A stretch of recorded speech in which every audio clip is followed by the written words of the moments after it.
Beleza. Tá, novamente, bem-vindos ao nosso bate-papo de hoje, né, da comunidade de desenvolvedores de Pinhais, como eu falei, não só de Pinhais, mas em si geral, né. Acho que é só eu que estou localizado em Pinhais aqui, ó. O restante deve estar em São Paulo, Rio, em outros locais. Bom, qual que é o objetivo? As pessoas que já acompanham esse do grupo aqui já sabem mais ou menos de cor salteado, mas qual que é o objetivo dessa comunidade? Ter o compartilhamento de ideias, de informações, de conhecimento, se ajudarem em nível de desenvolvedores, arquitetos, nesse nosso ambiente de Salesforce. Eu sou um arquiteto, tanto de solução como de arquiteto técnico, e sempre vi esse distanciamento entre desenvolvedores e arquitetos. E nenhum dos objetivos dessa comunidade sim, ajudar os desenvolvedores com dúvidas, trazendo informações novas, tudo, mas também tentar diminuir essa barreira que não deveria existir entre desenvolvedores e arquitetos, né? Porque no final das contas, todo mundo é um time para poder trabalhar de uma forma mais eficiente, né? Bom, uma informação sobre os próximos encontros. No mês de janeiro, a gente vai estar fazendo um encontro de comunidades. Vai ser o primeiro encontro, né, do dia 9 até o dia 13. Nós vamos falar sobre 5 tópicos. Vai ter ainda mês de fevereiro, a gente já está fechado com mais 5 tópicos. E mês de março também a gente já está começando a fechar mais uma semana. Então vão ser 3 meses, provavelmente sempre na primeira ou na segunda semana, dependendo dos calendários, festividades, essas coisas. Nós vamos estar falando de clouds e aplicações da Salesforce. Nessa primeiro evento vai ser a abertura dia 9, e a gente vai ter um tema bem interessante sobre diversidade e inclusão com uma das líderes da comunidade das mulheres, que é de São Paulo, Women in Tech. Vamos falar sobre o mercado de trabalho e eu vou falar sobre a Sales Cloud. E junto com uma pessoa da Salesforce ainda, que a gente está verificando quem que vai ser, para a gente dar uma pincelada sobre como é a Sales Cloud, a parte básica, o que você realmente precisa saber. E nos outros dias vão seguir mais ou menos na mesma batida. Vai ter no segundo dia Revenue Cloud, CPQ e Billing com o Guilherme. No terceiro dia vai ser Service Cloud com o Leandro. No quarto dia vai ser Marketing Cloud com o Pablo da comunidade de Vitória, se não estou enganado. E no quinto dia vai ser Analytics Cloud com o Felipe, que era um dos líderes da comunidade de São Paulo. Eles vão estar tocando a bala nesses tópicos, e também juntamente com o pessoal da Salesforce para um apoio geral. E eu já tenho o primeiro evento agendado para janeiro. Vai ser o nosso primeiro evento presencial, né, que nós vamos fazer em Curitiba. Ainda a gente vai definir o local exato de encontro, encontrar o pessoal para bater um papo sobre Salesforce e conversar sobre as tendências do ano de 2023 que a Salesforce está trazendo. Bom, meu nome é Maurício Silva, né? Hoje eu trabalho como Solution Architect, Technical Architect. Tenho dois trabalhos, né? Um é na Europa e um nos Estados Unidos, ambos em fusos horários diferentes, ainda bem, e com pouco tempo. Então, eu estou nessa batida de arquitetura já faz 2 anos, 2 para 3 anos já estou nessa batida de arquitetura. E nisso que eu verifiquei essa discrepância muito grande, esse lacuna muito grande entre desenvolvedores e arquitetos. Então, criando essa comunidade para tentar diminuir um pouco essa barreira que não deveria existir, né?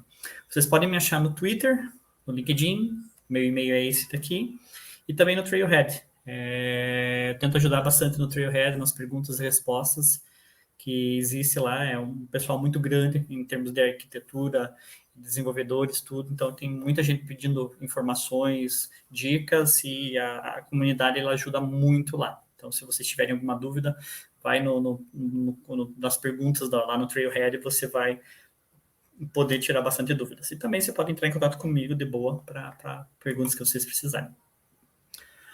Bom, nosso tópico de hoje é como eu desenvolvo no Salesforce. É uma chamada bem interessante, né? Não é uma chamada assim como eu vou mostrar como desenvolver no Salesforce. As formas que eu utilizo para pensar, as aplicações que eu utilizo, que é interessante vocês, como os desenvolvedores, pensarem nelas, porque elas ajudam bastante. Eu já trabalho com Salesforce há mais de 10 anos, tenho algumas certificações já, e já há muito tempo eu já vinha de um background de desenvolvimento.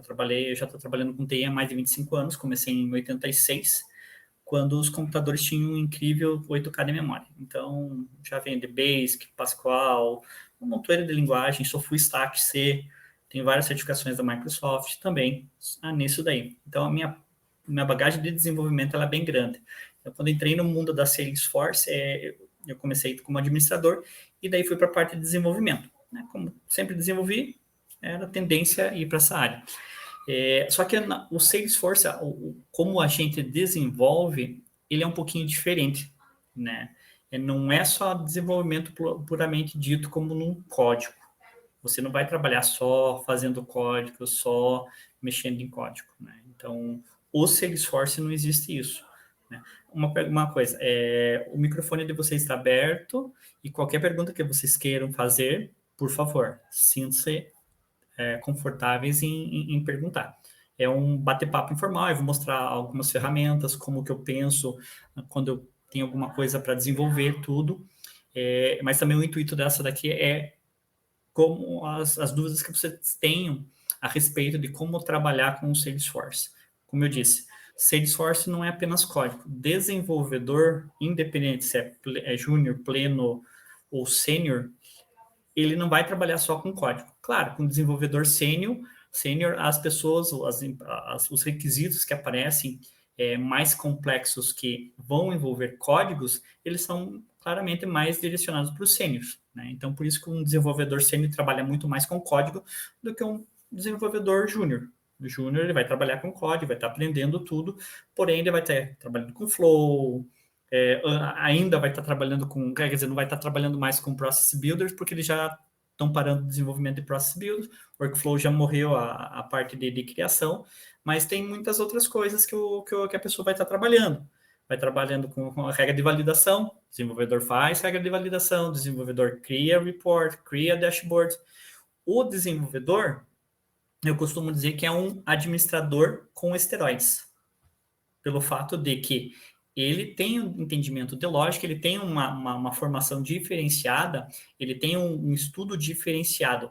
Desculpa, não é uma formação, me expressei errado, porque hoje, nesse mundo da Salesforce, a gente não vê só pessoas que vêm puramente de faculdades de TI, que é o meu caso. Eu comecei fazendo relações internacionais, fui para administração e daí realmente fui para a minha área, que era de TI. Eu tentei escapar de TI, mas não consegui.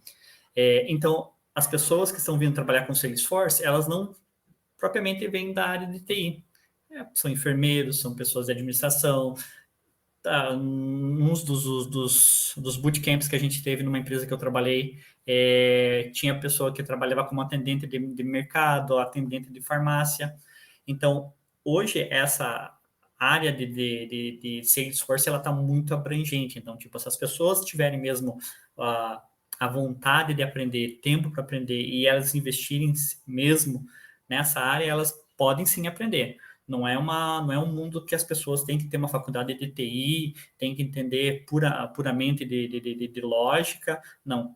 Se a pessoa tem vontade, ela pode ir muito longe. Né? Então, muitos exemplos existem no LinkedIn, de pessoas que realmente nunca pensavam em trabalhar com TI e hoje estão como arquitetos, tudo, e já estão com bastante sucesso. Então, voltando. A área de desenvolvimento, o desenvolvedor, ele não vai só trabalhar em código. Então, o que acontece? Quando você recebe uma requisição, quando você recebe uma solicitação de criar alguma coisa ou alterar alguma coisa, você tem que começar a pensar em duas formas. Primeiro, eu posso utilizar alguma coisa que a Salesforce disponibiliza, como um flow, como uma regra de validação, um processo de aprovação. eu posso criar uma tela e colocar um dashboard, um report, um componente. O que eu posso utilizar que elimine bastante a minha necessidade de ir direto para uma classe da Apex ou criar mesmo um Lightning Web Component com controller, com classes, que também precisa de classe por trás, com JavaScript, toda essa montoeira de coisa, que facilita a vida das pessoas que vão mexer com isso depois. Quem são as pessoas que vão mexer com isso depois que a gente trabalha, cria uma funcionalidade no Salesforce? São administradores, BAs que estão verificando como que a org foi desenvolvida para poder fazer alteração, enhancement, criar novas funcionalidades. São consultores, são pessoas que trabalham com release, que são as pessoas que vão fazer as migrações de uma org de desenvolvimento até uma org de produção. Elas têm que entender também. Então, hoje, o universo de pessoas que trabalham e que têm que entender do desenvolvimento do Salesforce é muito grande. Antes, quando eu comecei, há 10 anos atrás, não, era só desenvolvedor que fazia as coisas e ia levando até a produção. Ele que fazia a implementação, tudo. Então, tipo, não existia um release manager, nem um engineer para fazer toda essa parte de transição. Não existe uma ferramenta como um Copado, como um Floss, como um Gearset, que facilita a nossa vida como desenvolvedores, criando já a migração da tua org para uma outra org e automatizando tudo, também automatizando a parte de teste. Então, não existia muitas coisas. E antigamente, sim, o desenvolvedor que tinha que entender bastante, e era ele que tinha que entender dos códigos. Todos os desenvolvedores tinham que entender do código, tudo, tinham que comentar. É uma briga bem grande sobre isso, comentários de código. Quem acompanha a nossa comunidade, o nosso grupo dentro do Trailhead lá, viu os posts que eu fiz. Até a semana passada, e essa ainda não fiz nenhum post, eu estou bem ocupado em termos de trabalho, então peço desculpas também sobre isso. Sobre essa área de comentários e coisas assim, como que você trabalha com as classes, com as funcionalidades do Salesforce e o que você deve fazer, não só pensando no que você está fazendo, né? Pensando em todo esse globo de pessoas que vai ter que verificar o que você está criando no futuro. Então, é uma das partes bem importantes assim, que eu gosto sempre de frisar. A Luciana, acho que já participou de todas as conversas que a gente teve, várias vezes os nossos encontros, né? É uma das coisas que eu sempre friso. Você tem que desenvolver pensando no que você está fazendo, o que vai ser feito e o que pode ser alterado ou alguma coisa que pode acontecer no futuro. Às vezes é bem imprevisível isso, mas essa é o mindset que eu sempre tento passar para os desenvolvedores. Não só estar pensando em vou executar minha tarefa e pronto, entreguei, está funcionando, a minha classe vamos lá, com um código. A minha classe de teste está fazendo cobertura de no mínimo 75%, beleza, está pronto para ser implementado em outra sandbox até produção, o teste está bonitinho, fiz meus testes positivos e negativos, muito importante isso, né? Um desenvolvedor tem que pensar que ele tem que testar antes dele passar a bola para frente, porque se ele só está focado, eu vou desenvolver aqui, pronto, eu fiz meu testezinho lá por cima e vou passar para frente, porque o time de QA, eles são carrascos. Eles vão pegar qualquer probleminha, qualquer coisa que você deixou passar batido, eles vão pegar lá e você vai voltar a desenvolver aquilo. E dependendo da situação, às vezes fica meio ruim assim, porque você desenvolve, manda o negócio para frente. Pô, o time de QA pegou. Pô, tá errado, tá faltando isso daí, se esqueceu tal coisa. Você volta, faz lá e manda de novo. E daí vem de novo. Então, tipo assim, começa a ficar maçante e as pessoas começam a perder a confiança em você como desenvolvedor. Então, quando eles começam a perder a confiança, você começa a receber poucas coisas mais interessantes de fazer. Então, o interessante de fazer é utilizando código, porque é a forma de você, como desenvolvedor, mostrar a sua capacidade, criando funcionalidades legais, tipo uma tela com botão de integração e coisas assim, são coisas mais interessantes para você fazer do que você criar uma regra de validação, do que você criar um dashboard dinâmico, do que você ter que criar um simples flow para atualizar um campo. Então, são coisas mais interessantes para fazer, né, independente do nível. Né? Então, isso é uma das coisas que a gente tem que ter em mente. quando eu pego uma coisa, eu penso, como que eu vou desenvolver isso? Ah, dá para fazer dessa forma? Beleza.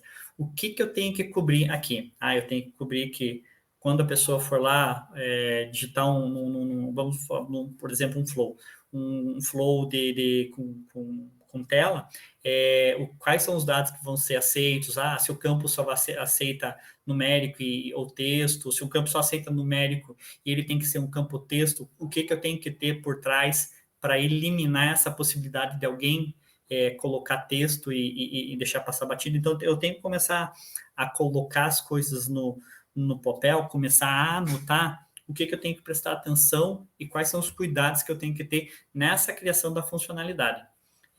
Muitas vezes nesse estágio é que você vai poder estimar quanto tempo você vai demorar. Aí, então, daí entra até aquela folia do Agile, tudo, quanto tempo que você vai demorar para entregar uma coisa. Hoje, eu costumo a pedir para os desenvolvedores que gastem um tempo muito precioso para pensar em tudo que você vai precisar para desenvolver. Normalmente, o nosso papel de arquiteto de solução e arquiteto técnico o arquiteto de solução vai montar por cima o que as pessoas vão precisar fazer para que aquela solicitação seja desenvolvida e entregue tranquilamente, sem problemas nenhum.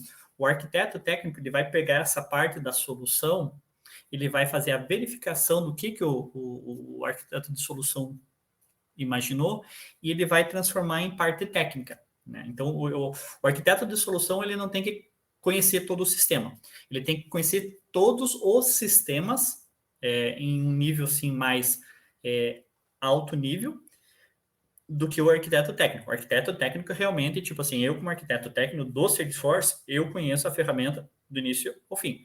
Não sou um expert, porque tem muita coisa dentro do Salesforce. Mas a parte que eu tenho que tomar cuidado, se eu não sei, eu vou procurar. Se eu não lembro, eu vou clarear minha mente. Então, eu vou transformar o que o arquiteto de solução está imaginando, eu vou transformar em parte técnica, dando sugestões de como o desenvolvedor deveria trabalhar. Beleza, passado isso, às vezes existe um analista funcional, o consultor, que vai fazer um refinamento do que é aquilo que os dois arquitetos fizeram, pensaram, e vai traduzir em o que é business, qual que é a necessidade em termos de business, qual que é o resultado esperado em termos de business e o que ele espera que o desenvolvedor faça. Né? Ele não vai dizer também, tecnicamente, o que o desenvolvedor tem que fazer, porque não é o papel dele. O papel do arquiteto técnico já foi dar uma clarificada para o desenvolvedor os caminhos que ele vai seguir. Então, chegando para o desenvolvedor, tá, eu recebi uma solicitação, eu vou verificar essa documentação, tudo, e eu vou começar a escrever o que mais ou menos pintar na minha cabeça. Ah, pô, qual que é o meu primeiro passo? Meu primeiro passo eu sempre vou no out of the box. O que a Salesforce...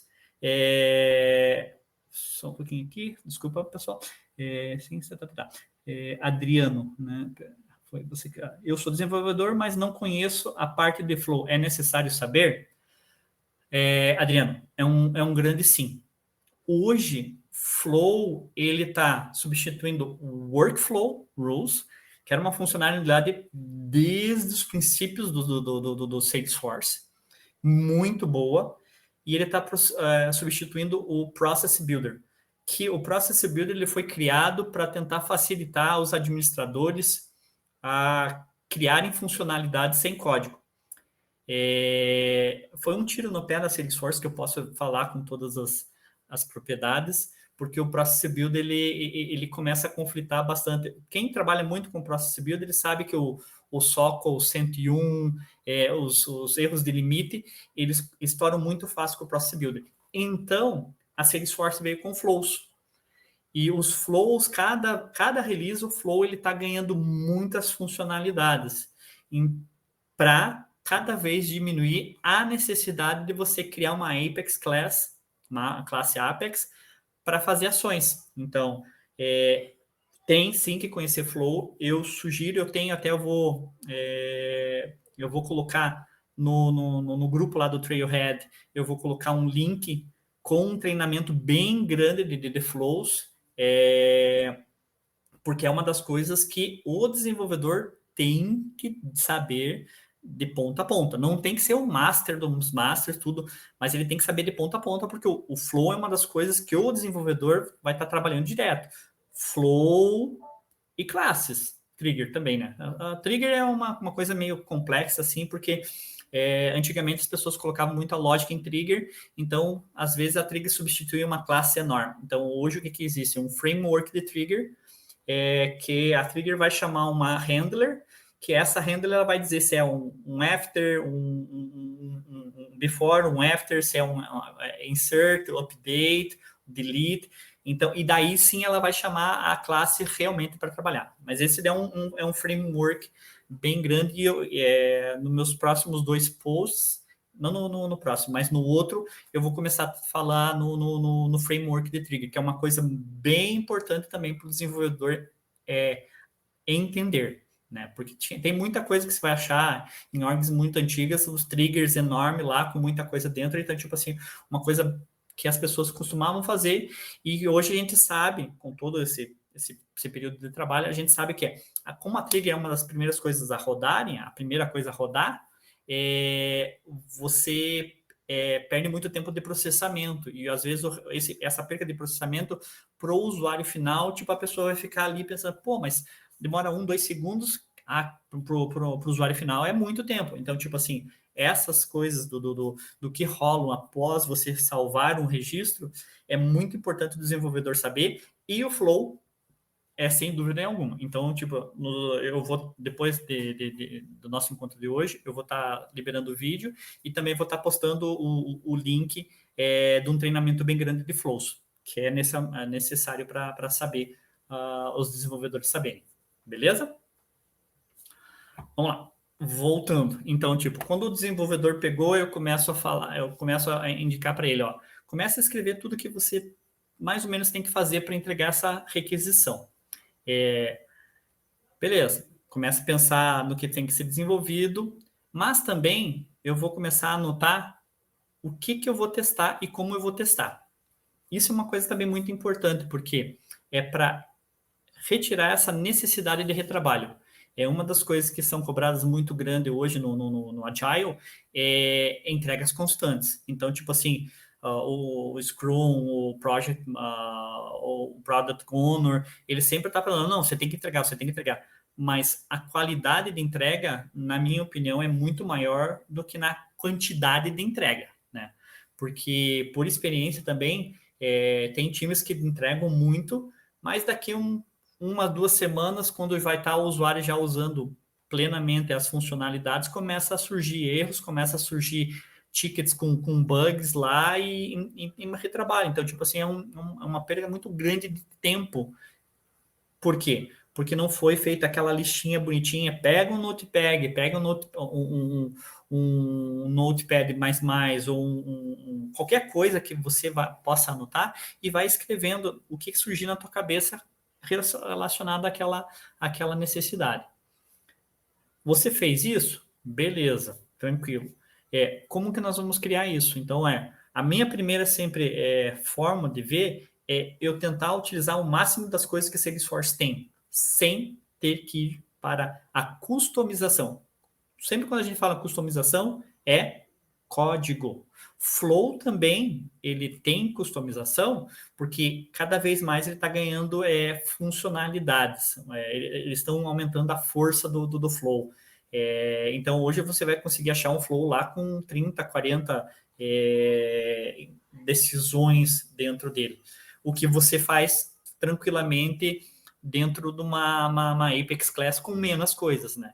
Então, daí também você vai começar a ver, pô, para eu executar isso aqui com o Flow, eu vou ter que fazer isso. Para eu executar com uma classe, eu vou ter que fazer isso e isso.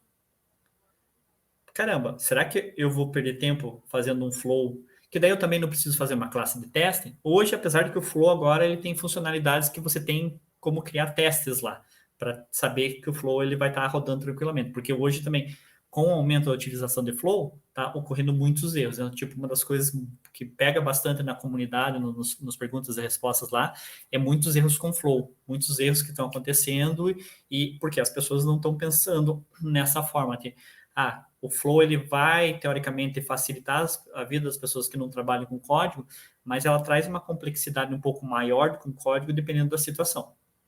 Então, tipo, tem flows de integração lá que eu nunca faria na minha vida. Infelizmente, eu iria para uma classe de TS, tudo, com chamada de HTTPS, com validação, autenticação, todo mundo de coisa, que a gente sabe que uma classe de TS eu vou estar cobrindo aquilo ali, não 100%, porque quando você trabalha com integração é bem complicado você cobrir 100% uma classe de TS, mas você consegue, né? Então, é essa a medida que eu tenho que fazer como desenvolvedor. Beleza, é fácil de trabalhar com uma coisa out of the box da Salesforce, como um Flow, uma coisa assim. Qual que é a minha complexidade na criação comparado com uma classe? Pô, a complexidade não é tão alta e ela vai ser rápida. E a vantagem é que, para manutenção, ela é bem menor do que uma classe uma classe de teste, porque a gente sempre tem que pensar, quando a gente faz uma classe, a gente tem que fazer uma classe de teste, ponto, para cobertura. Então, existe uma complexidade maior, que qualquer mudança que você faça numa classe, você tem que replicar essa mudança na tua classe de teste, a não ser que seja uma mudança bem baixa, que não precise, mas acho que 75% das vezes que você mexe numa classe, você vai ter que mexer na tua classe de teste. É meio difícil você fazer uma alteração, uma coisa assim, que você não tem que cobrir ela na tua classe de teste. Então, eu tenho que fazer essa pesagem. Beleza, fiz essa pesagem, então eu vou estimar ela. Para eu desenvolver isso daqui, eu tenho que fazer assim, assim, assim, assim, assado, vou cobrir esses testes e vou levar tanto tempo para desenvolver.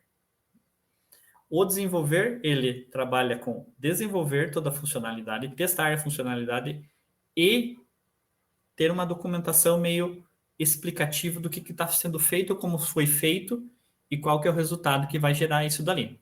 Não é só desenvolvedor, que nem eu falei no início, desenvolvedor no Salesforce, ele não é um desenvolvedor normal do mundo externo.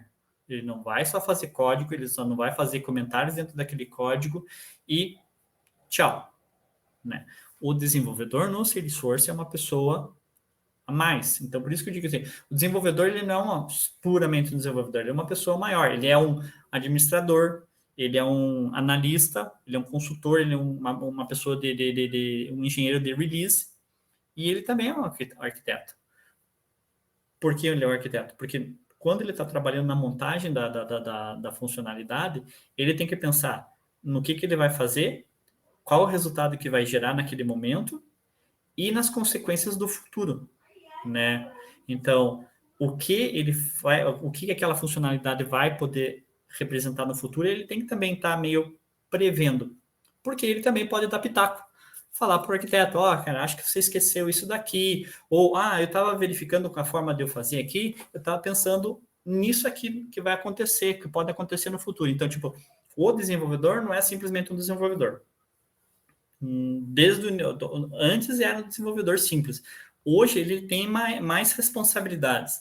Ele tem a responsabilidade de qualidade no que ele está fazendo, no que ele vai entregar e no que vai acontecer no futuro, porque vai estar o nome dele lá.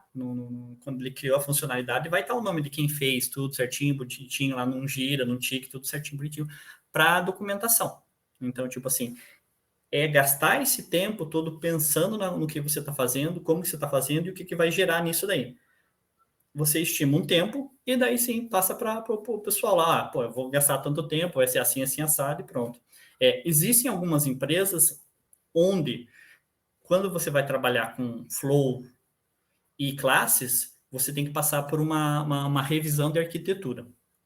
A revisão de arquitetura simplesmente é dizer para os arquitetos como você pensou, o que eles colocaram no papel, como vai ser executado e quais vai ser o que vai acontecer com aquela funcionalidade, o que vai gerar de resultado, né?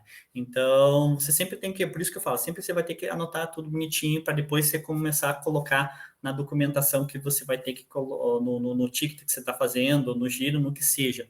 Você vai ter que colocar tudo aquilo ali para que as pessoas, no futuro, elas tenham uma facilidade maior, caso eles tenham que mudar alguma coisa, tenham que retirar ou tenham que acrescentar, ou tenham mesmo que alguma coisa que está acontecendo de erro, eles vão verificar e vão pensar que é aquela funcionalidade que você criou. Pô, mas espera aí, deixa eu verificar aqui na documentação, no código. Não, essa funcionalidade tá tranquila aqui, não é isso que está gerando, é uma outra coisa que alguém criou e está afetando isso daqui que está dando erro. Beleza, então por isso que é muito importante comentário dentro das classes, descrições dentro de campos, descrições dentro de dashboards, flow, tudo. Tem campo para descrição? Usa. Não pensa duas vezes, não ficar, não, descrição não precisa, tudo coisa. Tem campo de help, tem a parte de help para campo, utiliza lá. É tão legal você entrar numa org, num layout lá, e começar a passar o mouse e você vê que aqui o campo de help lá ele está ativo. Isso é uma forma mais de facilitar a vida do usuário final, sem a necessidade de, tipo assim, ter um treinamento. Porque hoje o treinamento é bem básico. As pessoas dão um treinamento do que está acontecendo lá e o usuário tem que se virar. E muitas vezes dos tickets que eles abrem, de bug e de coisas, é não saber como a funcionalidade trabalha no seu geral. Então, o campo de help é uma coisa bem fundamental, que vai dar aquela luz para o usuário, para ele não entender para que serve aquele campo, tudo, o que ele está fazendo, para evitar que ele erre, né? Porque muita parte dos bugs hoje é erro de usuário, pelo não entendimento. Então, essa é uma das coisas que nós, desenvolvedores, temos que pensar bastante, né? É não somente fazer, é fazer com qualidade, porque quanto mais você fizer com qualidade, mais você vai estar aprendendo e mais coisas interessantes vão estar vindo para você, né? Como fala, pô, é interessante fazer classe? Show de bola. É interessante você trabalhar com LWC? Caramba, é muito legal. É você começar a pensar, viajar na maionese lá, o que tem que fazer? Tem que fazer uma borboleta correndo. Então, é muito interessante você estar trabalhando com isso daí. Então, deixa eu abrir aqui uma tela, só um pouquinho. Aqui. Pronto. Então, uma das outras coisas que todo mundo conhece, né? Salesforce. O que eu fazia muito antigamente, antes do Visual Studio Code, eu trabalhava muito com desenvolvimento de classes, quando necessário, utilizando o Developer Console. Por que utilizando o Developer Console? Porque o Developer Console ele está sincronizado com a tua org e qualquer coisa que você faça de errado, ele já vai te dar aqui embaixo. Ele já vai te mostrar que está tendo algum erro. Então, ele é muito fácil. O Studio Code ele faz isso? Faz. Não em real time. Ele faz isso quando você joga, ou você tem um plugin de uma extensão de teste, aí ele vai testar, beleza. Só que você vai ter que rodar. Aqui, quando você está digitando alguma coisa, está fazendo o código, automaticamente ele já vai estar te mostrando o erro, o acerto que você tem referente àquilo que você está fazendo.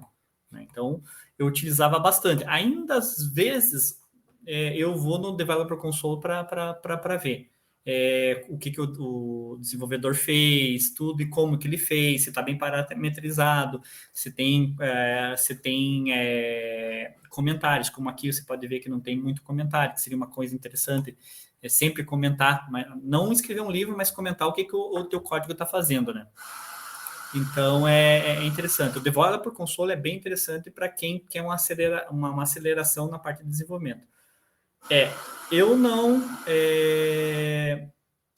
sugiro que você sempre foque no Developer Console. Eu sugiro que você trabalhe com o Visual Studio Code por fato das capacidades dele. Né? Ele é muito grande, tem muita coisa no Visual Studio Code, mas ele precisa de uma atenção também maior. Por quê? Você sempre tem que estar atualizando.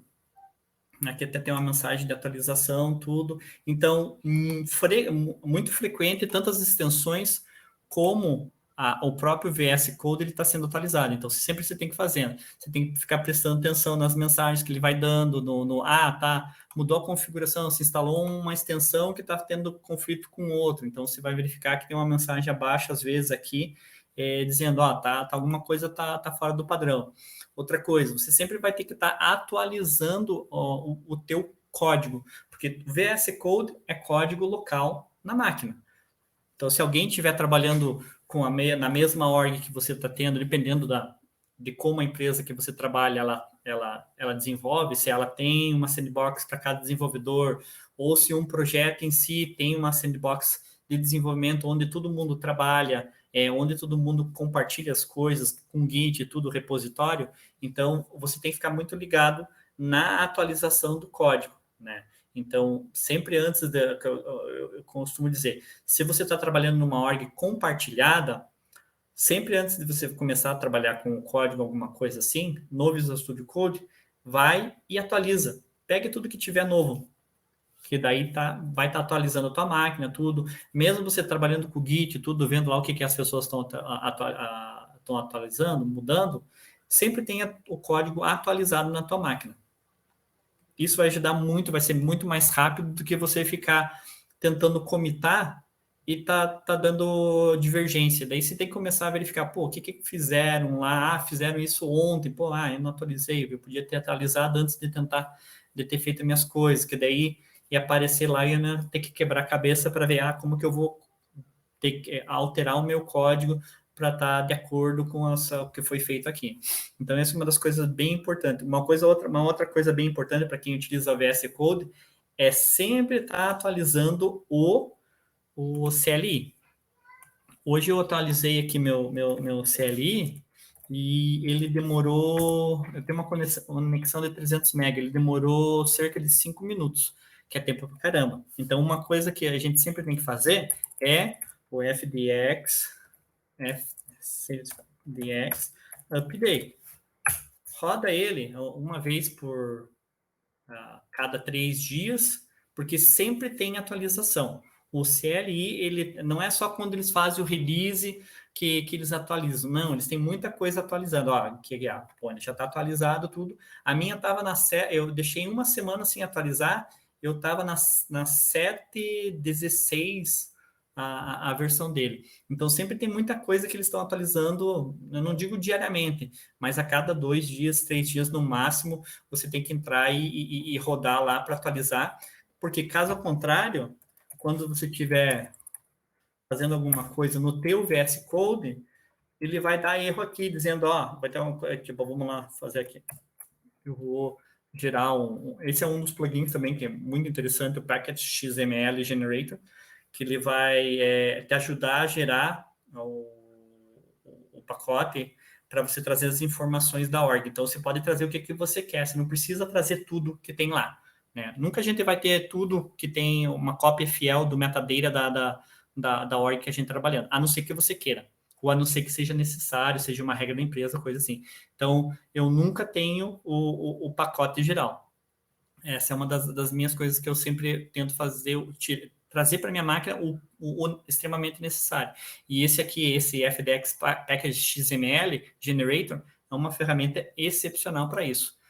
E ele vai começar a fazer processamento do metadata que existe na minha org e automaticamente ele vai na outra org lá para fazer a verificação também do que existe nela. Então, se o meu CLI estiver desatualizado, eu vou começar a ver erro aqui dizendo, FDX está desatualizado, você vai ter que rodar lá alguma coisa assim e pronto. Né? Às vezes ele demora bastante, às vezes não, dependendo da situação da conexão da org e tudo. E ele traz as informações aqui para a gente poder depois selecionar. Não sei se eu estou com internet. Tem aqui. Org. Não preciso. Bom, deve estar tendo algum erro aqui que eu não estou vendo. Não. Não sei que já esteja inspirado isso daqui. Ou outra forma também, quando não funciona aqui, é o Org Browser. O Org Browser é uma das funcionalidades também. Ele vai na org, aí eu estou indo na minha org lá, na minha sandbox, ele faz a verificação do metadata que existe lá. Deve ser algum problema de conexão com a minha org.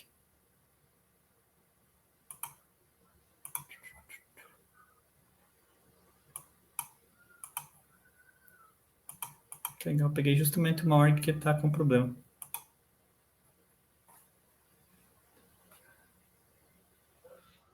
Maurício, acho que se autorizar a org novamente, talvez você consiga carregar as informações.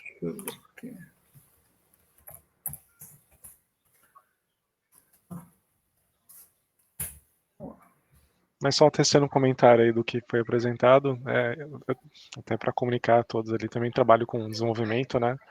Muitas das ferramentas que a gente acaba tendo no dia a dia, tanto a utilização aí do Package Generator para poder gerar nossos pacotes e fazer os nossos pull requests. Tem muito disso, né, de ter atenção ali em fazer a atualização, né, fazer o retrieve das nossas classes para não ter que ter o problema de fazer o merge do código lá na frente e acaba sendo um retrabalho. Boa, boa. Obrigado pelo complemento aí. E, pessoal, de novo, o microfone está aberto, tudo aqui não é só o Maurício falando.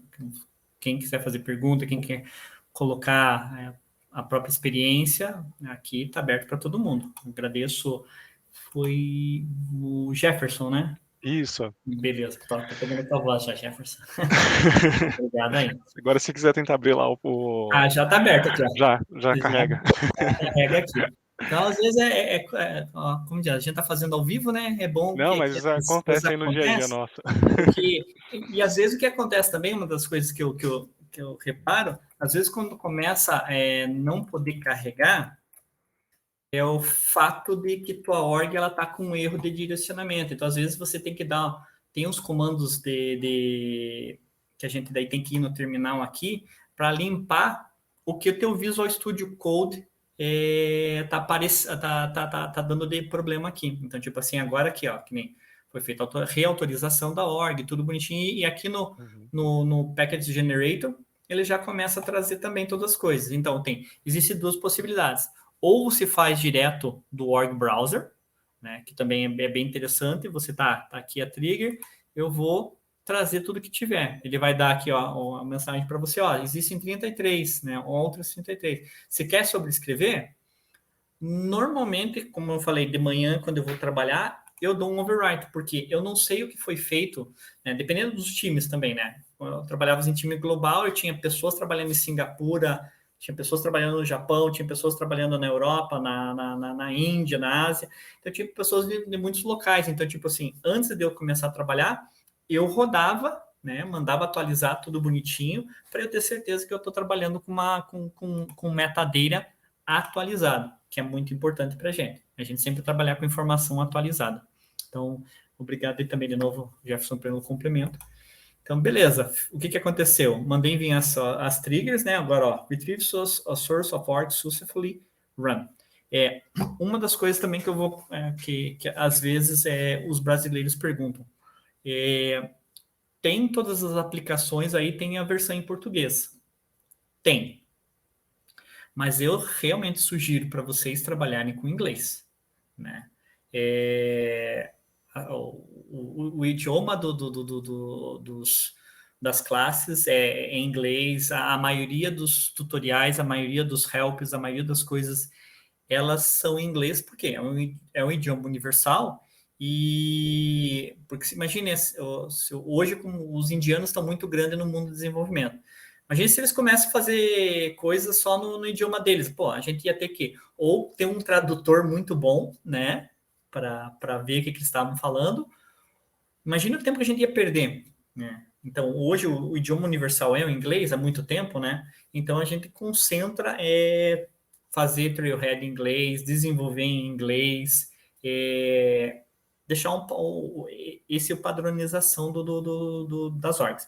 Cara, pô, tem muita org que é brasileira só. Tá, beleza. Se a org é brasileira, eu não vejo nada de problema de você deixar comentário de classe, descrições, coisas assim, em português. Mas se você está trabalhando numa org e essa org ela é de um outro país, então sempre foca no inglês, né? A não ser que eles tenham um outro idioma padrão. Mas o inglês sempre vai ser a primeira batida. Por isso que em muitas entrevistas eles perguntam os usuários, qual que é o teu nível de inglês? Não é pelo fato de você precisar falar com pessoas em inglês, mas é pelo fato de você precisar de alguma informação, aonde que tem mais? No Google e em inglês. Então, essa é uma das coisas que a gente sempre tem que bater em cima, né? Beleza até agora, pessoal? Alguma dúvida, algum comentário, alguma opinião? Por favor, estejam livres para perguntar, para comentar. E o objetivo disso daqui também é mostrar um pouco de como eu penso em termos de desenvolvimento, mas também é ajudar vocês, se você nesse processo você está com alguma dúvida, ou você age diferente, ou você pensa de uma outra forma, aqui não é o Maurício falando só, aqui são todos, é aberto para todo mundo, então esse é o objetivo do grupo, né, da comunidade, é que todos tenham vozes e elas sejam escutadas e toda essa experiência seja compartilhada com todos, porque quanto mais a gente compartilhar, mais a gente vai crescer em termos de desenvolvedor, desenvolvedora e como pessoa também. Então, esse é o objetivo. Tá aberto o microfone, por favor, fique à vontade. Tá com dúvida? Pergunta tranquilamente. Eu acho mais fácil até você perguntar por áudio do que por texto, porque eu estou mais acompanhando as pessoas que estão entrando, porque eu tenho que liberar o microfone, porque eu ainda não aprendi como faz isso de automático no sistema da Salesforce lá.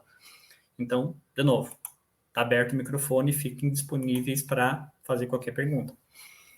Beleza. Maurício, só complementando, nesse sentido que você falou do idioma inglês, eu acho que você deve vivenciar isso muito no Trailhead, ainda mais com o pessoal brasileiro aqui, que eu acho que, se você pegar uma média, mais da metade dos problemas acontecem por conta de idioma, de ou fazer um desafio, que realmente a Salesforce tem essa questão de trazer o idioma português até para poder distribuir de uma melhor forma a ferramenta, mas ainda existem muitos bugs, existem muitos problemas ali no caminho que o idioma acaba sendo um empecilho. Isso. É bem lembrado, isso daí acontece bastante. Tem coisa, a pessoa fala, não, eu tô tentando fazer assim, assim, assado. O que acontece bastante é com hispânico. Tô tentando fazer assim, assim, assado. A primeira coisa que a gente pergunta, em que idioma você está fazendo? Tô fazendo espanhol. Beleza. Cria uma nova playground e vai para o inglês. Quase 100% das vezes, esse é o problema. O principal problema, né? O principal problema. Infelizmente, né, é um no issue da Salesforce, e por isso que daí, tipo, até uma das coisas que eu friso você sempre fazer em inglês. Qualquer coisa que você está fazendo no Trailhead, faz em inglês. Qualquer busca que você vai fazer, se você fizer em inglês, essa busca, mesmo que o problema seja em português, lá, você esteja com uma órgão do Brasil, tá tendo um problema, faz essa busca em inglês, porque você vai ter muito mais resultado do que se fizer em português. Tem algumas perguntas que também as pessoas fazem hoje lá em português, e tem muito arquiteto, muita pessoa que sabe que eu sou. Hoje eu estou entre os 3 primeiros do mundo em termos de respostas. Eu estou no número 2 hoje, mas a semana passada eu fiquei em número 1, em termos de quantidade de respostas e respostas assertivas. Então, às vezes, quando tem uma pessoa perguntando em português, eles dão um arroba lá, Maurício Silva, e eu já recebo a mensagem, daí eu vejo lá que a pessoa está fazendo em português. Então, pode ser feito, sem problema nenhum. Mas se você fizer em inglês, com certeza você vai ter uma resposta muito mais rápida e o teu resultado de busca no Google vai ser muito mais numeroso do que se for fazer em português, né? Infelizmente ainda, né? Mas a documentação da Salesforce, os releases, tudo, tem bastante coisa já em português para facilitar a nossa vida. Mas se você tiver essa facilidade em ler inglês, e se você também está buscando se desenvolver no idioma inglês, vai para o inglês, mesmo que você está apanhando, mas pelo menos você está tentando e você vai conseguir, né? Não é a barreira de idioma que vai deixar você de desenvolver, né? Esse é o principal coisa, ir para frente, nunca desistir e contar com as comunidades, né? Nós estamos aqui para ajudar vocês. Eu tinha um professor de economia na primeira faculdade, ele era PhD. E a primeira coisa que ele falou no primeiro dia de aula, até que isso daí me marcou bastante, que é uma das coisas que também falo, eu sei as funcionalidades de ponta a ponta, mas eu não sou um bom comunicador, eu não sei explicar de uma forma assim fácil para todo mundo entender. Mas eu posso explicar para você de 10 formas diferentes até você entender. E esse que é o objetivo das comunidades. Às vezes a gente explica de uma forma, a pessoa não entende. É muito mais prazeroso a pessoa dizer, putz, olha, eu não entendi essa parte aqui, você pode me explicar de novo? Ou pode me explicar de uma forma diferente? Caramba, a gente vai tentando ajudar as pessoas. E esse é o objetivo da comunidade. Então, tipo assim, esclarecer qualquer dúvida e abraçar e ir para frente. Desenvolver a gente no sentido de geral. Beleza? Bom, vamos lá. Voltando aqui. Então, uma das ferramentas que eu utilizo, comecei a utilizar há um bom tempinho, é o Visual Studio Code. Ele tem uma facilidade grande de ser utilizável, primeiro, pela quantidade de extensões que você tem nele. Extensões de XML, Visual Force, snippers. Então, ele te acelera o processo de você estar codificando. O Developer Console, ele é a vantagem do Developer Console, que você tenha os erros já na tela. Tudo que você faz de errado, você já vai ver na tela. Aqui não. Se você está trabalhando com vamos lá, que nem uma classe aqui, ó. E você vai ter a parte legalzinha, bonitinha, de cores, tudo bonito. Mas os erros, se você colocar uma palavra, tipo um campo aqui, que nem. Deixa eu ver, um campo ó, se esse interno name ele não for um valor aceito, aqui ele não vai me dar o erro.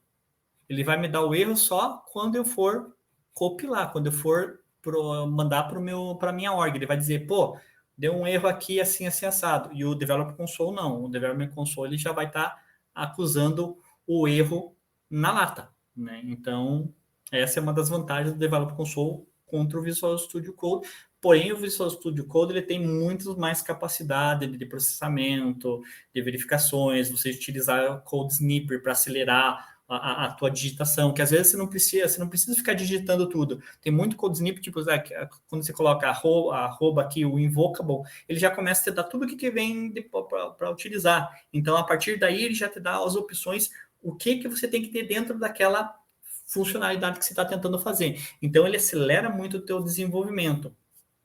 Então, essa parte excelente do Visual Studio Code. Outra coisa excelente dele é a integração com o Git.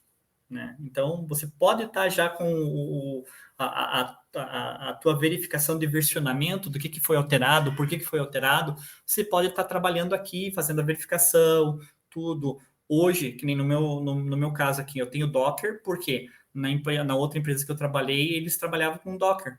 Então, eu tenho integração com Docker, tudo para verificar os containers, toda essa parte de separação de código, como que eu falo isso em português?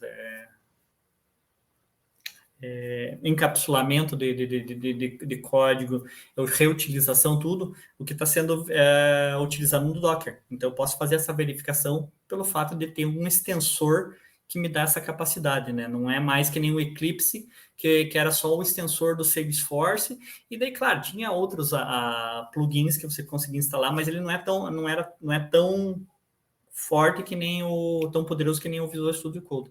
Então, hoje, para os desenvolvedores, eu falo, vai com o Visual Studio Code, faz lá, você vai gastar um pouquinho mais de tempo para fazer as verificações e coisas assim, caso você esteja digitando muito rápido ou não lembre parâmetros e coisas assim, você vai cometer erros no início? Vai, até você ter a forma mais master de utilizar as extensões, né? Que existe aqui extensões muito boas de componentes. Tem até, agora tem uma das coisas que eu instalei também, até os debuggers, tudo. Então, tem muita extensão que facilita a vida do desenvolvedor. Então, por isso que é uma das ferramentas que a gente vê bastante ser discutido é o Visual Studio Code e suas extensões. Vira e mexe no LinkedIn, tem lá as top 10 extensions do VS Code para Salesforce. O pessoal comenta tudo. Então, é bem interessante sempre ficar ligado nessas matérias, porque elas trazem muita coisa que você pode utilizar, ou às vezes você não precisa utilizar, mas você vai ter em mente que uma extensão, no futuro, ela pode ser utilizável por você. Então, não é tipo assim, são as 10 melhores extensões. Você não vai correr ali e vai colocar as 10 extensões e elas vão sair te ajudando. Não. As extensões, elas necessitam de conhecimento. Então, também uma outra coisa muito interessante para você desenvolvedor é você entrar na extensão que você instalou e começar a ler tudo que ela faz. Não tudo, né, 100%, mas você começar a verificar o que ela faz, quais são... aqui ele está dizendo qual é o tempo em milliseconds que ele vai levar para ativar isso daqui quando você estiver fazendo uma verificação.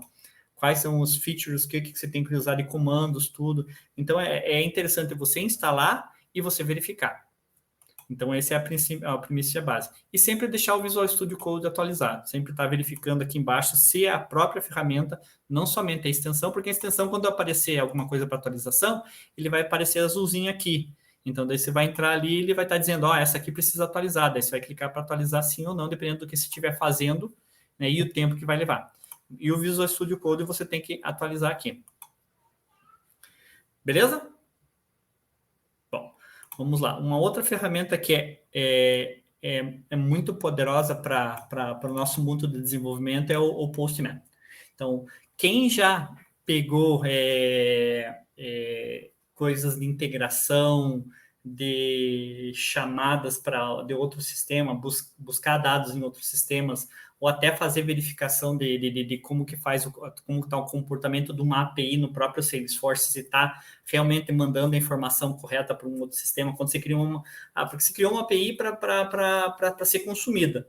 Às vezes você quer isolar no objeto conta lá, o que um outro sistema pode consultar dentro do Salesforce. Ele pode utilizar a API padrão do Salesforce, do objeto conta? Pode. Só que a API padrão do objeto contas tem tudo. Tudo. E dependendo do acesso que ele tiver, ele vai ver tudo. Então, se eu quero controlar o que um outro sistema vai estar acessando o meu Salesforce, eu vou criar uma API, vou criar uma classe de teste, uma classe lá, que vai estar dizendo, ele pode executar essa consulta, ele vai ter que fazer validação, ele pode verificar esses campos aqui. Ponto final. Então, uma forma de testar isso é utilizando o Postman. Ele trabalha muito bem em REST, ele trabalha em SOAP, mas é muito restrito.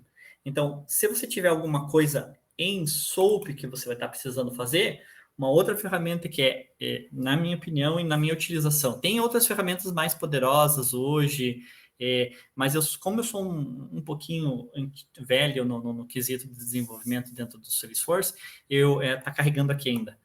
Logo que carrega essa ferramenta aqui, eu vou passar para a tela que eu estou exibindo. É a SOAP UI. Acho que é uma das ferramentas mais utilizadas, né? Ela passa por muitas atualizações. E para você trabalhar com teste SOAP, ela trabalha com REST. Você pode ver que tem um REST aqui, mas ela é muito poderosa no SOAP. No REST eu acho muito mais prático o Postman do que o SOAP UI. Mas quem tem que fazer alguma coisa com SOAP, quem tem que gerar um WSDL para fazer verificação, tudo isso daí, caramba, essa é uma das ferramentas que você tem que dar uma verificada e tem que ter no teu portfólio de tools para Salesforce. Mas voltando aqui para o Postman. O Postman é super poderoso. Então, tipo, se muitas das coisas que eu faço, que envolve integração, que envolva busca de dados, ou eu indo buscar, ou alguém vindo buscar no Salesforce, eu tento testar pelo Postman. Porque 80%, 85% das vezes, algum erro que você ainda não pegou na tua classe, você vai pegar nesses testes de Postman, de chamadas, né? Que seria um simulador de integração. Então, é uma das coisas, e é uma ferramenta que sempre está evoluindo. Então, se você tem que trabalhar com integração, que desenvolvedor chega a um período na vida que ele vai ter que mexer com integração, não adianta escapar. Eu tentei por muito tempo escapar de integração, até que me deixaram fazendo integração durante um período muito grande. Daí eu realmente aprendi a fazer integração. Então, essa é uma das ferramentas que realmente eu utilizo quase 100% dos casos para verificar. Pelo fato de ser fácil de você trabalhar com ela, dos parâmetros que ela tem, né, para você testar, e também pela facilidade de você trabalhar com autorização, mexer com headers, ou se você não quer mexer, você faz tudo automaticamente aqui, tanto dependendo do tipo que você queira trabalhar, ou a forma que você, a tua integração, a tua classe vai estar montada no Salesforce, você pode trabalhar com ela aqui. Tem uma das coisas bem interessantes é que antes não tinha o GraphQL. Então, como começaram a bater muito forte nisso, eles já implementaram essa parte de GraphQL para você ter a simulação, que é uma das coisas que vai crescer bastante no Salesforce. Essa parte de GraphQL, ela vai acelerar muito a busca, consultas e troca de informação. Então, eles têm muita parte interessante. E até tem testes aqui, né? Testes eu não trabalho muito no Postman, porque uma outra ferramenta que eu utilizo bastante é o Selenium. Né? Dependendo da empresa que eu trabalho e é disponível Selenium, eu utilizo ela para fazer testes, simular testes. Então, as ferramentas que eu mais utilizo hoje é o Visual Studio Code, em primeiro lugar, né? Depois, trabalhei alguma coisa em termos de testar API, testar coisas, o Postman ou o SoapUI, depende de quando for uma coisa mais complexa.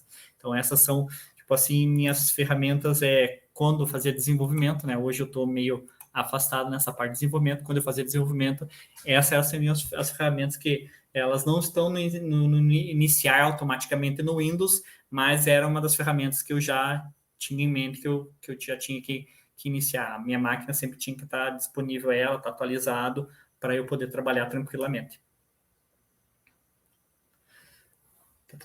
Pode ver aqui que deu um errinho aqui, né? O Prettier, que é essa parte bonitinha de cores e também de parametrização, tudo. Às vezes ele dá um erro, mas aqui no meu caso, aqui eu ainda não entendi o porquê esse erro, mas quando eu clico em cima, ele já, fica mais bonitinho. Perguntas, pessoal?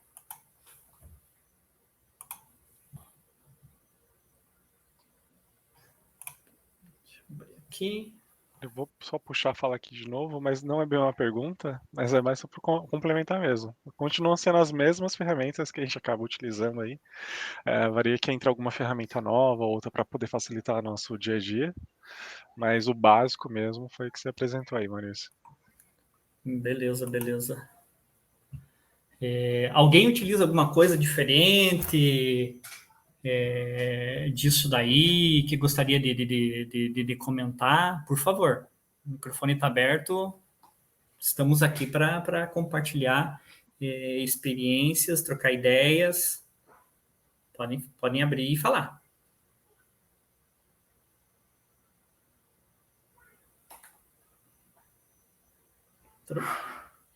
Não? Eu senti falta aqui de ver alguma coisa de DevOps. Tem bastante ferramenta, solução feita já, né? O Copado, o Flowson. A gente utiliza o Azure DevOps, mas também é algo que está bastante presente. Isso, eu ia falar, só que é um tema bem mais abrangente. Então, tipo assim, pelo tempo, DevOps ele é bem complexo. Tem até alguns posts que eu fiz sobre CI/CD, né? E também pela ferramenta de DevOps Center da Salesforce está recebendo bastante desenvolvimento em cima. É um outro assunto que eu vou trazer.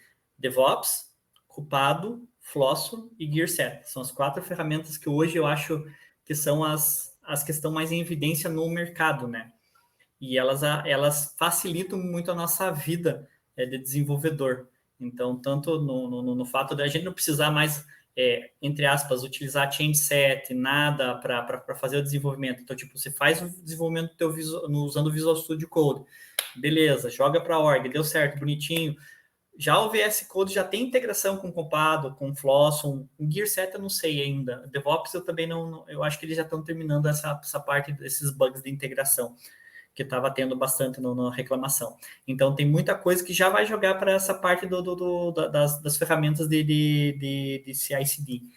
para acelerar o processo daí dos release engineers e manager trabalhar nessa parte de implementação nas outras orgs, até ir para a parte de teste e até para ir para a produção. Então, essa parte do DevOps em si, ela é bem mais...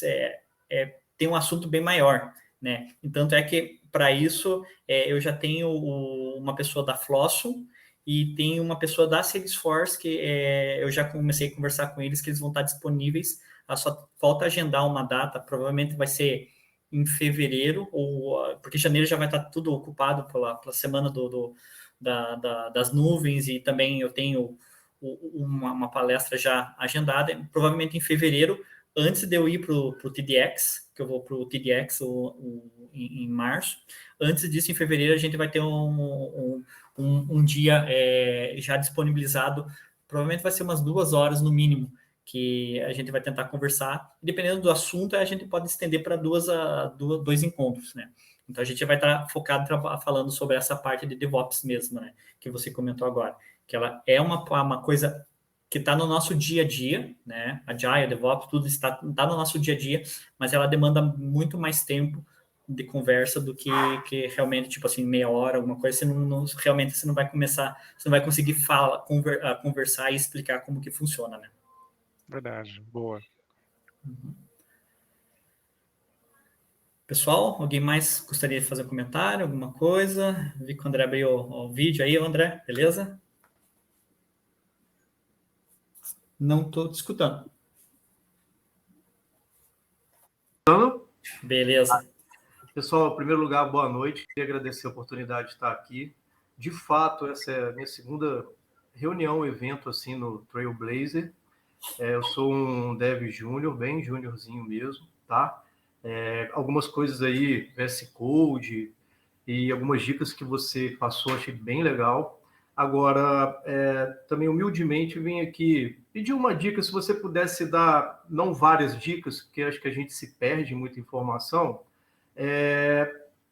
Qual que seria, André, dá uma estudada, você que está começando, se eu fosse você, eu dava uma focada nesse assunto, focaria, isso aqui é uma nova tendência. O que você acha que seria interessante? Que dica você daria para um junior dev aí que está iniciando, como eu?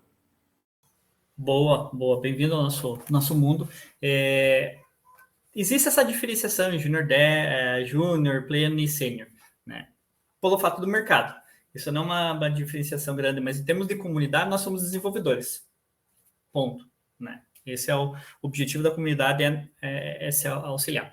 Uma das coisas que eu sempre comento bastante, eu sou muito chato em termos de arquiteto. Então, tipo, eu já passei por todas as roles do Salesforce. Release, consultor, administrador. Então, uma das coisas que eu sempre tento falar para as pessoas é que aprenda o básico. Trabalhe com comentários. Tente estudar as melhores práticas de desenvolvimento, evitar loop. Tipo assim, tem muitas coisas básicas que as pessoas elas esquecem depois que elas começam a trabalhar, elas tentam focar na entrega. Mas então tem muita coisa básica que as pessoas deixam passar. Então, tipo, se você aprender a parte básica de nomenclatura, de classificação, as melhores práticas de utilizar de criar uma classe, de utilizar uma trigger, flow, que nem eu falei, flow é uma coisa que a Salesforce está explorando de uma forma absurda, porque o objetivo, desde que a Salesforce iniciou como CRM, o objetivo era click and point. O marketing da Salesforce sempre foi esse, click and point. O que significa?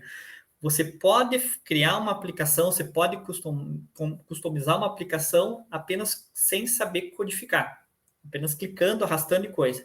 Então, o que a gente tem que... Eu, como desenvolvedor, quando eu comecei a minha carreira dentro do Salesforce, por isso que eu fui para a parte do administrador, para saber tudo que era possível ser feito sem utilizar o código.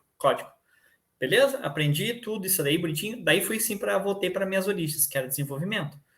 Eu sempre gostei de fazer código, amava fazer código, é muito divertido, é muito estressante e divertido. Então, o que eu fiz no Salesforce? Eu comecei a aprender as melhores práticas de você criar uma Apex Class, de criar uma trigger, hoje de criar um flow, então de criar uma regra de validação. Então, toda essa parte é se concentrar, tem muito assunto dentro das mídias hoje, do Google, dentro do LinkedIn. Eu vou colocar alguns sites que eu vou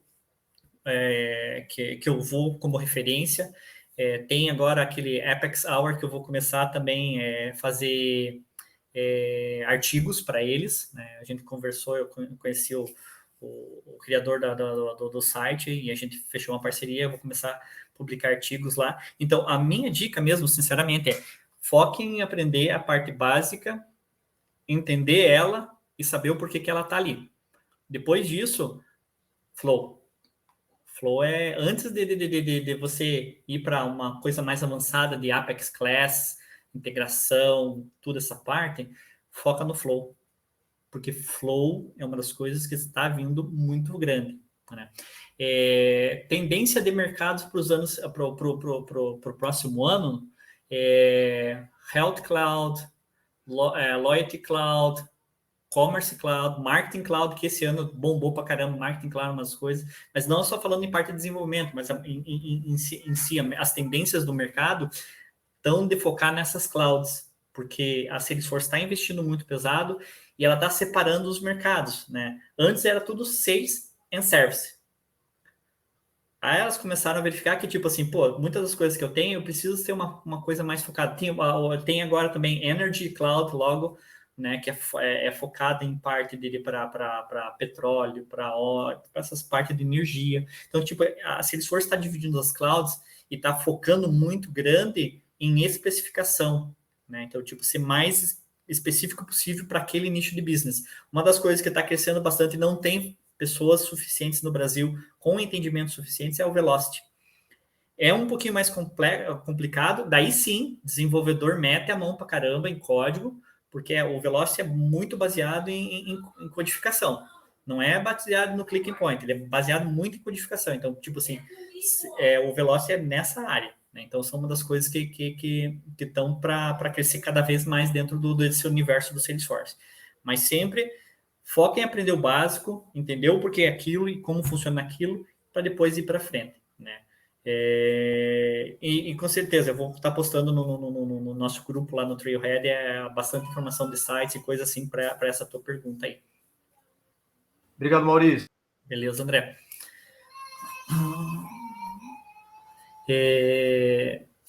Pessoal, mais alguma pergunta, alguma sugestão, algum comentário? Por favor, o microfone está aberto para todo mundo.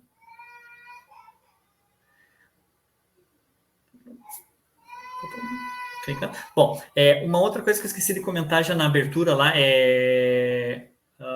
o ano que vem eu já cumpri as metas da Salesforce para a nossa comunidade. Ano que vem a gente vai começar a poder premiar as pessoas que estão participando dos nossos encontros com vouchers e gifts. Então, existe uma regra dentro do Trailblazer, na community lá, que você tem que ter tantas reuniões efetuadas para você ter um budget de premiação que a Salesforce dá para nós, líderes de comunidade, poder trazer coisas para o Brasil e daí sim gratificar de uma forma sorteia as pessoas que participam dos eventos, né? Então, ano que vem, como eu já já recebi um e-mail dizendo que a nossa comunidade ela já foi agraciada com essa premiação. Então, ano que vem a gente vai poder agraciar vocês também, né? As pessoas que estiverem participando das reuniões com presentinhos e com também vouchers para poder fazer mais certificações. Que é uma das coisas que também um tema bastante grande na parte de desenvolvedores é a parte de certificação de desenvolvedor, né?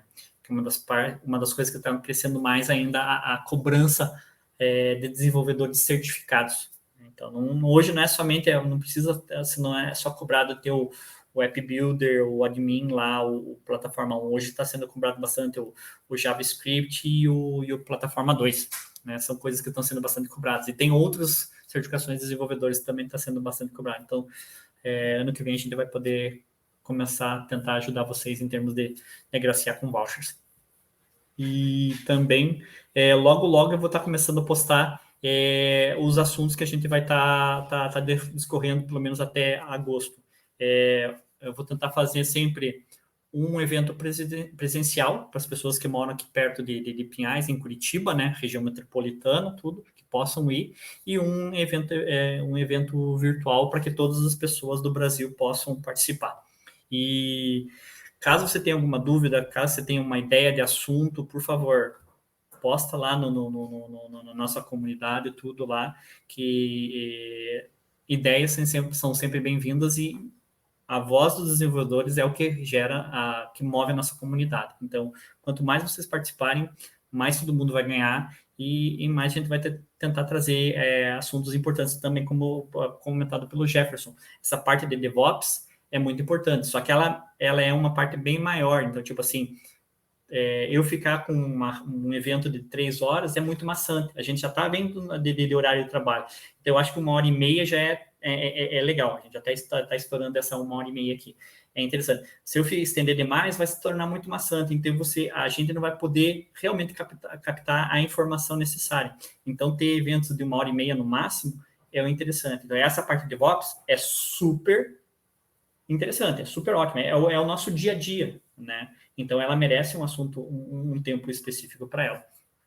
Então, pode ter certeza, Jefferson, que a gente vai trazer isso daí num próximo evento. Perfeito. Mas estou acompanhando o trabalho de vocês, está vindo com boas dicas, está movimentando a comunidade, está legal. Beleza.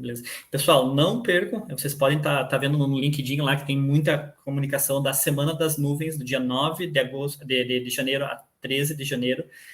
Todos os dias vai ter uma... Deixa eu até compartilhar aqui a tela de novo. Maurício, desculpa interromper enquanto você está falando aí, que você falou da comunidade. Aonde está essa comunidade? Para eu saber se eu estou... Já vou mostrar para você aqui. Tá. Aqui. Então, vamos lá. Se você vai no Trailhead... Deixa eu ver. Inclusive, estou no seu aqui agora. Trailhead. Vamos lá no Trailhead aqui.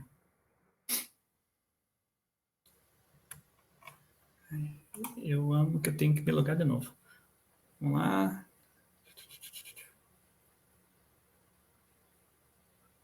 Beleza. Today. Então, essa é onde que eu falo que é de perguntas e respostas, sempre eu estou falando, você vem no Today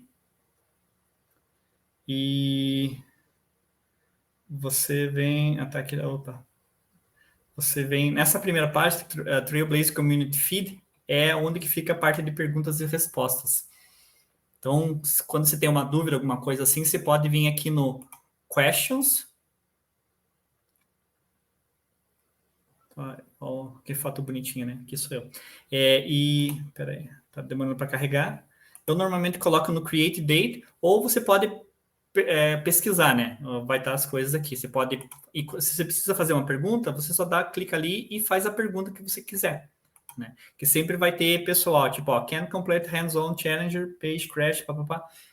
De novo, tenta fazer em inglês porque é muito mais rápido as pessoas para responder. Que é tipo, já tem 3 respostas, tem 3 pessoas tentando ajudar essa. Nesse caso, só tem o Kenji tentando ajudar essa pessoa, então, para resolver um problema. Mas a comunidade, voltando ali, é o Community Groups. Você pode, no caso aqui, se você for aqui no search bar, se colocar Pinhais, ele vai trazer aqui, ó. Então, tá aqui a comunidade, né? Que eu tento pelo menos postar uma vez por semana, no mínimo, né? No ano que vem já tenho a meta de postar 2 vezes por semana. Tem bastante assunto para falar, para comentar. Então, dá um member aqui, que daí, a partir daí, você vai receber os alertas de todos os posts ou de comentários que forem feitos nos posts, tudo. Essa é a nossa comunidade aqui dentro do Trailhead. Existe a comunidade que você acessa para as reuniões, né, para os nossos eventos, Trailblazer, Pinhais Community, que é daí o site, como eu já estou logado, você vai ter trailblazercommunitygroups.com. Então, quando você logar, deixa eu fazer New incoming window. APIs. Não está logado, né? Ele vai aparecer aqui. Normalmente ele vai aparecer Trailblaze Community Group. Você pode pesquisar por cidade ou você pode esperar ele carregar aqui, que aqui embaixo ele vai abrir primeiro Estados Unidos, Norte América, depois tem South América, e você vai começar a ver as comunidades que existem na América do Sul. Né? Nós temos bastante comunidades aqui no Brasil. Existem algumas comunidades que elas ainda aparecem dentro do coisa, porém elas não têm movimentação nenhuma, então tipo, elas estão sendo desativadas. Mas esses são os dois locais, né? Até pode ver até o semana 1, dia 5, são os dois eventos que eu tenho dentro da minha comunidade para a Semana das Nuvens. Então, aqui no Trailblazer Community é onde você vai achar eventos como esse em toda parte do mundo. Né? Eu participo de muitos eventos em outros países porque são interessantes para te manter atualizado. Então, esse é o primeiro local onde que você tem que se inscrever para estar informado de eventos, reuniões como essa que acontecem no mundo. E a segunda parte, que é dentro do community, dentro do Trailhead, que são os grupos. Então, tem muitos grupos. Deixa eu até voltar aqui nos grupos, para você ter uma ideia. Antes eu cheguei a fazer parte já de 41 grupos, só que é muita coisa. Então, começou entre quantidade e qualidade, eu prefiro muito mais a qualidade. Então, tipo, eu reduzi muito os grupos. O Answer Connections. Então, tem sucesso em português, que é da Salesforce. Daí tem um grupo de administrador de Curitiba, tem grupo de administrador Trailblazers, que eu faço parte. Daí tem vários outros grupos. Tem grupos fechados que são privados a certos grupos de pessoas. Então, tipo, normalmente você recebe um convite ou você fala com alguma pessoa, solicita para acessar esse grupo, né, quando ele é fechado. Daí tem outras comunidades aqui, ó, Salesforce no Brasil, tem grupo de desenvolvedor de Porto Alegre, de Santos. Eu tento fazer parte nos grupos de desenvolvedores para saber o que as pessoas estão conversando, o que está trocando de ideia. E também uma forma de compartilhar informação entre nós, líderes de grupos de desenvolvedores. Não é só a comunidade de Pinhais, mas é tipo assim, todos os desenvolvedores do Brasil tentarem estar conectados. TA Career Cohorts, eu sou voluntário dentro de um programa da Talent Alliance, que traz pessoas de minorias, né, sendo Black Talents, latinos, são pessoas que estão tentando entrar no mundo da Salesforce. Eu faço parte desse programa da própria Salesforce de ensinar essas pessoas a trabalhar com Salesforce e colocar eles no mercado de uma forma mais competitiva, tipo moms, mulheres que passaram a gravidez e daí estão tentando se recolocar ou dentro do Salesforce ou indo pro Salesforce. Então, tem vários grupos que você pode tentar seguir e buscar informação. O nosso grupo dentro da comunidade aqui, é o Developer Group Pinhais. Esse no Trailhead e o outro no Trailblazer. Então, esses são os dois locais que você vai achar a gente. Beleza? Obrigado, e fui seguindo com você aqui, já estou lá. Beleza, show de bola. Vai compartilhando aí, quanto mais gente tiver, é bom para a gente, porque é mais cabeças pensantes podendo ajudar as pessoas. Beleza, pessoal? Maurício. Oi. Eu posso aproveitar para fazer um pedido? Eu estou acompanhando as reuniões que já foram gravadas, que estão lá na comunidade, porém eu não consigo de jeito nenhum assistir a sua palestra no Dreamforce. Tem alguma maneira de assistir ela sem ter o cadastro? Porque eles não aceitam mais cadastro, né? Eu não estou te ouvindo. Acontece muito frequentemente, eu muto, daí começo a falar e daí o pessoal começa a pingar, não estamos escutando. Desculpa aí. A minha palestra no Dreamforce não foi gravada.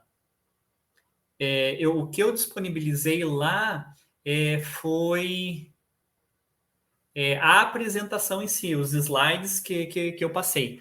Porque como a minha apresentação no Dreamforce foi no teatro, e o teatro era enorme, tinha vários teatros, né? Não era só do desenvolvedor, tinha de arquitetos, tinha de administradores, tudo. Então, eles não estavam com infraestrutura própria para fazer as gravações de todas as apresentações. Então, o que foi compartilhado lá foi os slides. O que eu vou fazer? Então, eu vou compartilhar de novo dentro do grupo lá de Pinhais, eu vou compartilhar o link aonde você vai poder acessar ele dentro do Google Drive Box. Beleza? Obrigadão, Maurício. Aproveitando, assim como o André, eu também a gente está fazendo o curso da Soul Code, estudando, né? E a nossa turma lá é uma turma de 45, 50 alunos. Podemos divulgar lá o grupo para trazer o pessoal para cá? Com certeza, serão muito bem-vindos. E precisando de alguma coisa, está com. Eu vou. Assim que terminar aqui a gravação, tudo, e eu conseguir colocar no YouTube, provavelmente amanhã, dentro da Trailblazer Community Group lá, nesse evento aí, vai ter o vídeo já com toda a nossa conversa aqui, e vai ter informações de como entrar em contato comigo também. Por favor, sinta-se à vontade de entrar em contato e fazer o pessoal aí se engajar na comunidade, que isso a gente só vai crescer com isso daí. Tá, joia. Obrigado, Maurício. Beleza? Pessoal, já passamos 5 minutos aí do nosso tempo aí. Agradeço novamente a presença de todos. Desculpa, realmente, a semana passada foi uma coisa extra do meu trabalho que eu tive que cancelar em última hora, porque era uma reunião realmente de todos os arquitetos da empresa lá e eu tive que participar. Por isso que eu tive que cancelar e mudar para essa semana. Novamente, estou à disposição de vocês, por favor, qualquer coisa, me pinga tanto na Trailhead como na Trailblazer lá. Estou aqui para ajudar vocês e também conto com vocês. Pode saber que eu vou estar enchendo o saco de todo mundo, caso eu sei que eu saiba que está o canal aberto aí para eu perguntar, porque vocês também têm muitas coisas que vocês sabem que eu não sei. Então não é aquele, o Maurício sabe tudo e pronto, não. Vocês sabem bastante coisa, então a comunidade é isso, é para trocar informação, trocar ideias, experiências e crescermos juntos. Beleza? Tranquilo, então. Muito obrigado novamente, uma boa noite para vocês e até o nosso próximo evento. Um abraço. Tchau, tchau.